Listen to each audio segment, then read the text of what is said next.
মরীচিকা YouTube চ্যানেলে আপনাদেরকে স্বাগতম।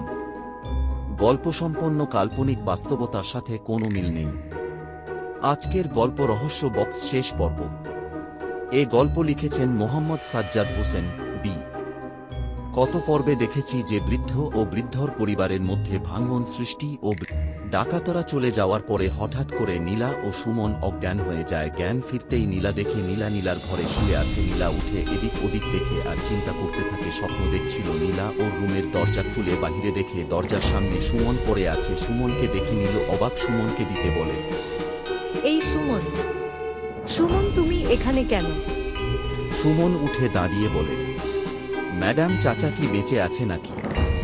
এই কথা শুনে নীলা বলল, মানে কি তুমিও কি একই স্বপ্ন দেখেছো? এটা কি করে সম্ভব? সুমন বলে, স্বপ্ন মানে এটা স্বপ্ন হতে পারে না। মানে কি তাহলে এটা কি হয়েছে আমাদের সাথে?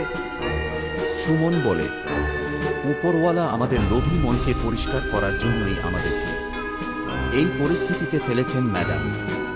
তারপর নীলা বলে, চলো, আমার শিক্ষা হয়েছে। এই টাকার আমাদের প্রয়োজন নেই। যার টাকা তাকে দিয়ে আসব। সুমন বলে, হ্যাঁ, আমরা তো ওনার বাড়ি চিনেছি। এই বলে নীলা ওর ঘরের থেকে টাকার বক্সটা নিয়ে আসে। ওরা দুজন গাড়িতে করে বৃদ্ধর বাড়ির সামনে থামে। দেখে যে বৃদ্ধর বাড়িতে অনেক ভিড়। নীলা ও সুমন ভাবে হয়তো বৃদ্ধর স্ত্রী মারা গেছে। ওরা দুজন ভিড় ঠেলে ভিতরে যায়। গিয়ে দেখে বৃদ্ধ খাটিয়ার উপরে শুয়ে আছে। ওনার পাশে বৃদ্ধর ছেলে মেয়ে দাঁড়িয়ে কাঁদছে।